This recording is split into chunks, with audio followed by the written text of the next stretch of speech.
Hey there, and welcome to our FomoPop Marketing plugin tutorial.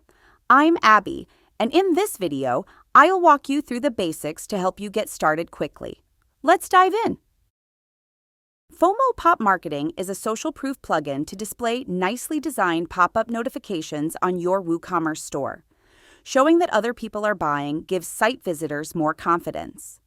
This will motivate visitors to make a purchase and result in increasing sales instantly. Let's see how easy it is to set up a notification pop-up using FomoPop Marketing. After installing and activating the plugin, you will see the plugins menu on the WordPress sidebar.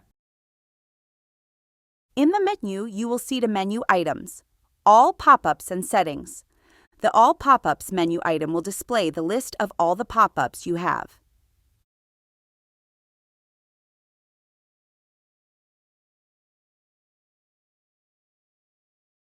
The Settings menu will display the general settings which apply to all pop-ups, like how long to wait before displaying the pop-up on a page. These menu items are also available in the plugin's page header.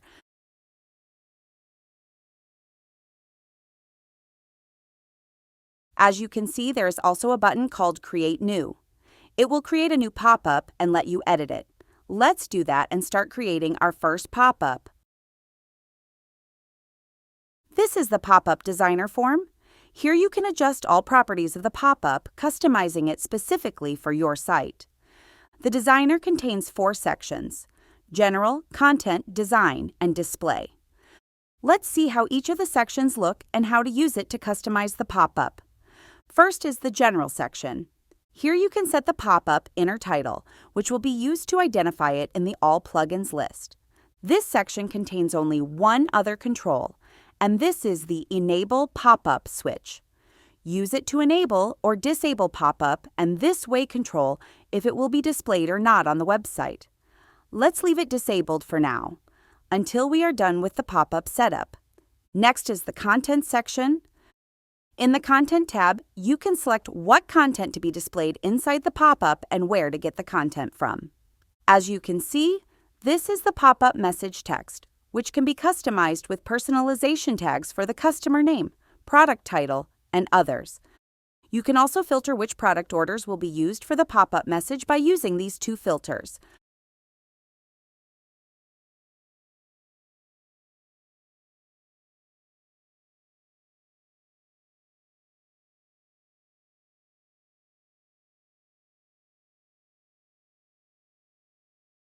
Below the pop-up content filters, you will see the option to control the displaying of generated content. This is for new stores, which still doesn't have many orders. It will mix real orders with generated, and this way increase the content available for display in the pop-up.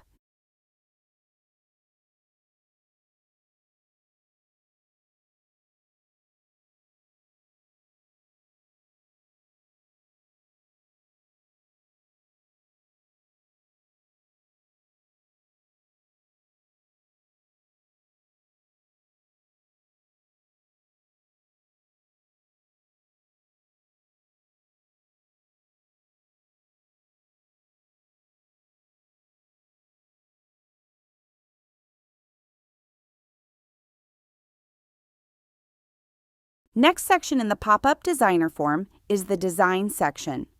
Here you can modify the pop-up outlook and customize it to match your site. If you want, you can use some pre-made designs.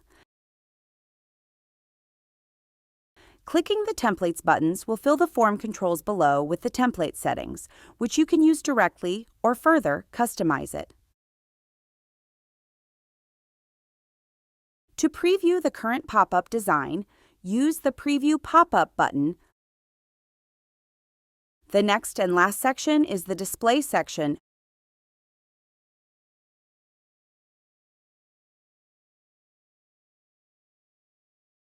It will help you set the pop-up position on the screen and also choose on what pages to display the pop-up.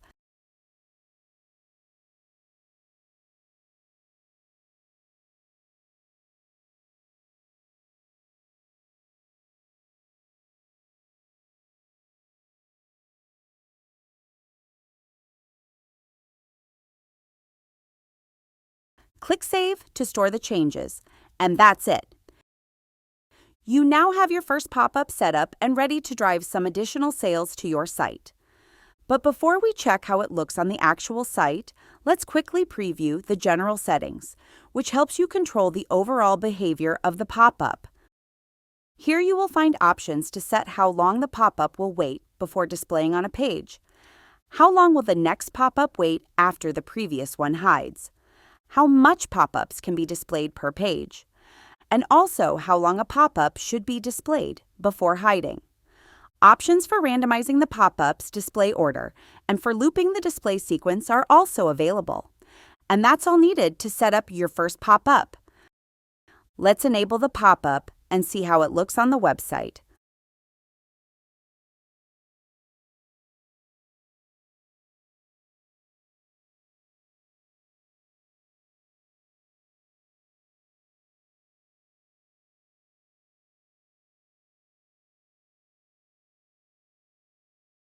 It looks like we have the first line too long.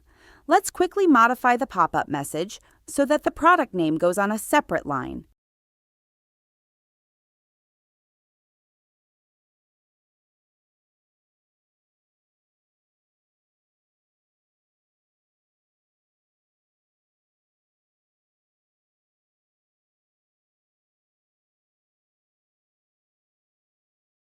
Thanks for watching.